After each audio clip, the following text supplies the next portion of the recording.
Hey, Scott from Aristocob.com here. And Seth from SethMarkwood.com. Together with you, the three of us, we are Markwood Men's Breakfast Club. Welcome back once again, and good morning, boy. Good morning, Homer. How are you doing? I'm great. You know, this might be episode 250. What? It's either 250 or 249. If it's 250, congratulations. If it's not, congratulations. 249 is pretty impressive, too.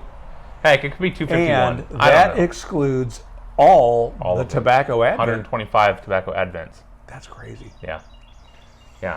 I noticed that milestone coming up. So congrats. You've been with us through thick and almost thin. Yeah, getting there. Thick and thinner. Thick and less thick. That's right. So, a couple things we want to talk about today. What are we smoking today? Doesn't matter. It's just whatever's over here. Yeah, more of this. Some Lane product. We've not talked about it because, it's just, It's more of the Lane.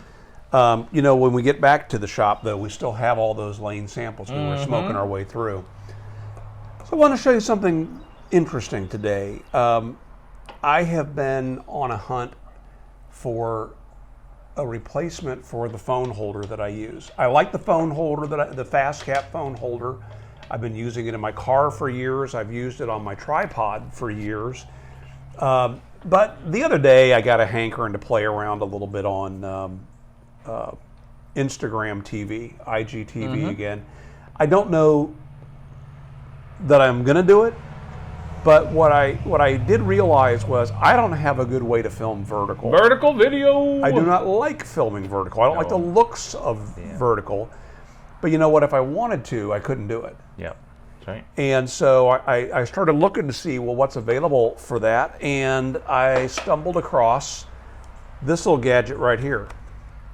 And what this gadget is something that is used by videographers who are using their phones as something of a handy cam. You're not going to be able to shoot vertical video with this, are you? Yes, I am. So I see. Take this thing out, and you can see we've got a knob that allows us to move this up and down, but that's also spring-loaded. Yeah. And so you can take your phone, and whichever way you want to film, whether you want to film that direction or towards yourself, the advantage of this right off the bat, if you're going to hand hold it, is it keeps your hand out of the camera. All right. It also has on top what's called a cold shoe. You've probably seen on cameras a hot shoe, which takes power from your battery and allows it to power a microphone or a LED light or something like that. These are cold shoes, and with a lot of phone microphones, if you wanted to add to this, maybe a shotgun mic, they run off the power from the phone, or they have their own battery in line, in which case then you just need a place to mount it. Right. So with this, you could mount up to 3 devices on the cold shoe mounts. You also have quarter 20 mounts here, which either could mount devices that, like lots of phone accessories have quarter 20 mounts. It also has a quarter 20 mount here that allows you to mount that on a tripod that direction. And then it has a single quarter 20 mount here. All of your tripods have a quarter 20 threaded mount. So I like this. I thought it was interesting for about $15. I thought it was cool. There's a metal, this is plastic. There's a metal version of this that's close to $50. Yeah. And I thought, that's not happening. But for $15, I thought I'd give it a try and see what I think of it. Like I said, it'll allow me to mount this vertically in my Tripodius Maximus. But at some point, I may choose to add, we've talked about adding a shotgun mic. We've been using these lapel mics, which are fine, but there are some places where it's just not convenient. Yeah. And I do plan on shooting some videos in my shop. And in that case, I think that having that kind of a mic makes a lot more sense. So that's why I picked that up. But look at that. I didn't even tighten the knob on that fully, and it's holding the phone great. Have you seen that? I've seen similar products. I've seen similar versions. So I can't show you the one that I use because we're using it, but it's similar to this this piece here, in that it's adjustable, but then can screw down. Mine, the screw is vertical, and so I can tighten it down and actually clamp it on very tight. And then my piece doesn't have the handle grips, but it has a single pivot here that it can connect into. And so with my mount, you can rotate it from this pivot point. So just like that, you can rotate it to get that vertical or horizontal video. Gotcha. It's nice and small and compact, and works really, really great with the kind of Gorilla Pod tripod that I have. How much was yours? Probably about the same as yours, $10, $12, something like that. I really liked it, but this is neat.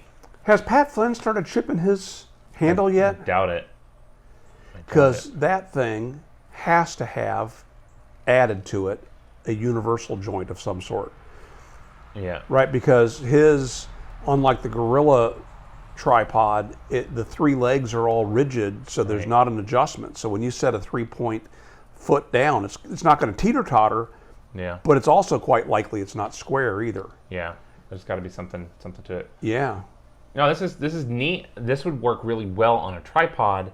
It's not going to work great suspended from your car windshield. No. I already have that covered. Yeah. So, yeah. But you have some things to show, Yeah. and I'm excited by this. It's really funny because I've been looking at very similar items this very week. And so, So what prompted you to get these? So I've recently been investing in a collection of cast iron, not cast iron. These are cast diecast puzzles. They're made by the Hanayama company, and so they're varying levels. Pick one, and every single one of them, the objective is to get all of the pieces apart and then put the pieces back together. And so some of them, like this one, is a circular puzzle that the pieces can kind of come apart but stay connected, and so figuring out how to disassemble them and then reassemble them is tricky. This one here, the inner pieces there are 3 inner pieces that can come apart from these 2 rings. That one's fun. This is one of the more satisfying puzzles once you figure out how to get it done. So these pieces will pull apart from each other, but they hit a point where they're stuck. And so figuring out how to remove them is fun. And then with all of these puzzles, the best part, or the more challenging part, is figuring out how to get them back together. This one's called Marble, and has a marble that free floats inside of these 2 pieces that are kind of interlocked, interwoven. And so that puzzle is definitely the most satisfying of the 4 when you figure it out, when you get the movement right, because it just is very, very Fluid. It's of them, it is the most instantaneous from a solve and solution standpoint, where you're doing something and all of a sudden it just clicks and it just falls to pieces in your hands. It's amazing. And once you figure it out, it's great. So I watch a couple of YouTube channels that have puzzles on them. One is Chris Ramsey. He's a magician, and every week, every Wednesday, he posts a puzzle video of him solving a puzzle, and I've been watching those for the last few months. And these are about $12 each. They're between $10 and $15 on Amazon, and there are probably 45 to 50 different types of these puzzles of varying levels. Some of them are super simple, so simple that once you kind of understand some of the basic puzzle solving concepts, they're not all that much fun. You know, one of the basic, very common tactic for solving puzzles of this type is the spin move, where there's a pin or a ball or something in place that holds the pieces together, and if you spin them, the centripetal force will shoot the ball or the pin outward unlocking the puzzle sure. for you. Yeah. Right? It's not a puzzle box to solve that way. There are some of them that's the only principle that holds the puzzle together. And so you kind of do one move and it all falls to pieces, and that's... Can you really release the marble there? Yeah, so I'll show you. All together it is a square with a marble on the inside, and then when you disassemble it, told you it's super satisfying. When you disassemble it, you get these... so 4 pieces. 4 pieces. So you have these 2 square pieces that kind of interlock, and then you have the marble, which is comprised of 2 pieces that interlock in a bit of a helix fashion. But like I said, getting it back together is the more difficult part. So these have been on my desk at work, and every single coworker in my office has taken them back to their desk one at a time for some period of time, brought them back. Usually they bring them back disassembled, not able to put them back together. And they're great. They're great little mindful things, mindless things. You know, once you figure it out, they're fun as little fidgets just to hang on to. Hanayama. So you can get them at a lot of bookstores. Barnes and Noble carries some other puzzles too. So if you want to get into puzzling, start at a lower level. I wouldn't go any lower than 3 though, because 3 is pretty. What do you mean 3? Huh? What do you mean? So these puzzles are on a scale of 1 to 6. Other puzzles are on a scale of 1 to 10, and that's difficulty. 1 and 2. Got it. Nope. I need some welding rod. Nope. Try again. 1 and 2 level puzzles are puzzles that you do one move and it disassembles. And it's not going to be very satisfying. No, they feel nice, so they're fun to just carry around.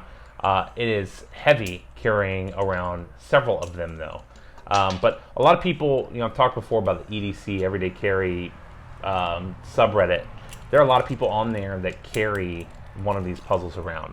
It's a great little conversation starter, great thing to do when you're just needing something to fidget with. Man. So, you got it? No. So close. So, while I've not been looking at these in particular, I have been looking at fidget spinners again. And for a time there, I was buying them quite frequently and really enjoyed having them. I got one on my desk that I've had for probably a year now. That is sort of my go-to. It's the smoothest, longest running, and I keep it in a little case, and it keeps it clean and usable. I don't carry it with me. And this is nice because you don't have a bearing or anything that's going to get clogged with lint. And it's relatively easy to disassemble and clean if you have to. Yeah, that one I will use as a fidget spinner sometimes. I'll hold the ball like a bearing and spin the outer edge. It's really nice. I'm going to get this. Okay. I believe in you. You can do it. He has a disadvantage of not disassembling it, and so because you didn't disassemble it, you don't have. It's gonna be harder to reverse engineer. Disassemble. It's gonna be harder to reverse engineer. All right, so that's got to go up and over though. That's going to have to end up here. That's right. All right, so I have a very important question. This will be the question of the week. This is totally stolen from Reddit, but it has been a great conversation starter. We like to share conversation starters sometimes, and if you find yourself in a lull of conversation, ask this question. You can fill a swimming pool with any one substance that you want, full to the top, and you get to keep all of it that's in the swimming pool. If you jump into the pool from 35 feet and survive, what do you fill it with? So that's about 3.5 stories.